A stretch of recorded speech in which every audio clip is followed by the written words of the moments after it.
أعوذ بالله من الشيطان الرجيم بسم الله الرحمن الرحيم رب زدني علما اللهم نبئني بحقيقة الأشياء إلهكم إله واحد لا إله إلا هو الرحمن الرحيم لا حول ولا قوة إلا بالله۔ طب میں پیشاب سے تشخیص اور امراض کو بڑی اہمیت حاصل ہے۔ اس کے اپنے اصول اور قوانین ہیں، لیکن مقام افسوس ہے کہ آج کے اکثر معالجین ان قوانین و ضوابط کو نہیں جانتے یا اس علم پر عبور نہیں رکھتے۔ پیشاب یعنی ضرورت سے تشخیص امراض ایک وسیع اور اتھینٹک علم ہے۔ تشخیص کے وقت معالج کی حیثیت ایک تفتیشی افسر یا منصف کی ہوتی ہے۔ اس کے سامنے ایک مقدمہ کے فریقین اپنا بیان دیتے ہیں، اپنے حق میں گواہ پیش کرتے ہیں تاکہ ان کے موقف کو تقویت حاصل ہو۔ دوران تفتیش یا مقدمہ کی سماعت کے دوران ایک گواہ کے بیان کو ہمیشہ ناکافی سمجھا جاتا ہے۔ گواہ کو کوئی غلط فہمی ہو سکتی ہے، گواہ کے اس گواہی سے کچھ اپنے مفادات وابستہ ہو سکتے ہیں، اس گواہ پر کسی کا دباؤ ہو سکتا ہے۔ تفتیشی یا منصف کے پاس ایسا طریقہ موجود نہیں کہ وہ اس گواہ کی گواہی کو رد یا قبول کر سکے۔ وہ اپنے تجربہ، علم اور ذہانت سے اس گواہ کے بیان میں تضادات تلاش کرتا ہے جن کی بنیاد پر وہ گواہ کے اس بیان کو قبول یا مسترد کر دے۔ لیکن اگر اس تفتیشی افسر یا منصف کے سامنے دو گواہ پیش کر لیے جائیں اور دونوں گواہیاں ایک دوسرے کی تائید کر رہی ہوں اور دوران جرا ان گواہوں میں تضاد تلاش نہ کیا جا سکے تو تفتیش کرنے والے یا منصف کے لیے فیصلہ کرنا آسان ہو جائے گا۔ وہ اطمینان سے صحیح فیصلہ کر سکے گا۔ بالکل یہی سچویشن تشخیص کرتے وقت معالج کی ہوتی ہے۔ اس کے سامنے مریض کا بیان ہوتا ہے۔ میرا روزانہ کا مشاہدہ اور تجربہ ہے، مریض کا بیان ہمیشہ نامکمل اور غلط ہوتا ہے، اپنی علامات غلط بتاتا ہے، لوگوں سے سنی سنائی باتوں کو اپنے بیان کا حصہ بناتا ہے، اور اگر معالج تشخیص کے فن میں ماہر نہیں تو اپنا علاج غلط تجویز کروا لیتا ہے۔ حضرت عمر رضی اللہ تعالیٰ عنہ کا قول ہے، اگر تمہارے پاس ایک شخص اپنا مقدمہ لے کر آئے کہ فلاں شخص نے میری آنکھ نکال دی ہے اور اس کی ایک آنکھ نکلی ہوئی تو بھی دوسرے فریق کا موقف سنے بغیر فیصلہ نہ دو، ہو سکتا ہے اس شخص نے جو مظلوم اور فریادی کے طور پر آپ کے سامنے کھڑا ہے، اس نے دوسرے شخص کی دونوں آنکھیں نکال دی ہوں۔ مریض اپنی علامات بتا سکتا ہے، اپنے مرض کی وجہ نہیں بتا سکتا۔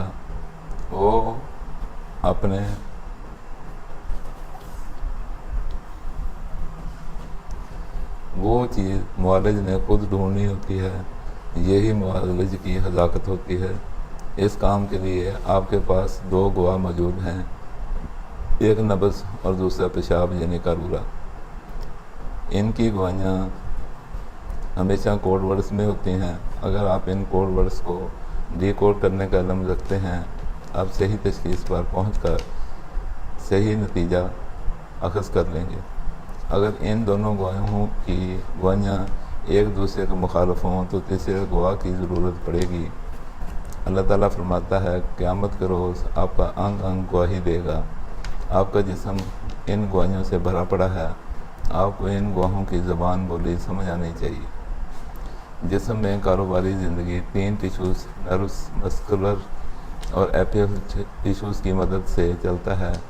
تینوں ٹیشوز کے اپنے اپنے فضلات ہیں اور اپنے اپنے مقام پر خارج ہوتے ہیں۔ پیشاب کا مطلب جسم سے صرف پانی کا اخراج نہیں ہوتا بلکہ اپنے ساتھ ساتھ متعلقہ فضلات کو لے کر خارج ہونے کا نام ہے۔ پیشاب اور ادویات اور زیادہ پانی پینے سے جسم سے پیشاب کے ذریعے پانی کا اخراج تو بڑھ جاتا ہے، لیکن متعلقہ فضلات جسم میں ہی رہ جاتے ہیں۔ جس مقصد کے لیے پیشاب بڑھایا تھا وہ مقصد حاصل نہیں ہوتا۔ تینوں ٹیشوز کے اپنے اور ان کے فضلات مقرر ہیں۔